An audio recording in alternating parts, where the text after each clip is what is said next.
মুসারে আল্লাহরে জিগাইবানি, আমি গরিব মানুষ, আমি ভালো কিছু কিনতে পারি না, ছেলে মেয়েকে ভালো কিছু খাওয়াইতে পারি না, ভাঙ্গা ঘর, এত গরিব, ভালো করে ঘর বানাইতে পারি না।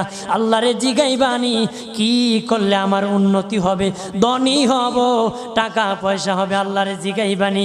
আল্লাহ মুসা নবী কই ঠিক আছে, আল্লাহরে জিগাইব তুমি কেমনে ধনী হইবা।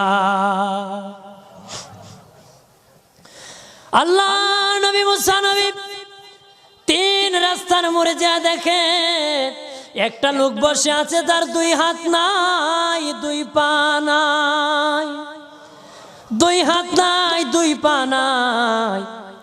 ওই লোক ডাক দিয়া কয়, মুসা রে, জীবনে কোনোদিন নিজে হাঁটতে পারি নাই, নিজ হাতে খেতে পারি নাই, কেউ খাওয়াইলে খাই, নতুবা উপবাস থাকি, বৃষ্টি আসলে ভিজি, সেখানে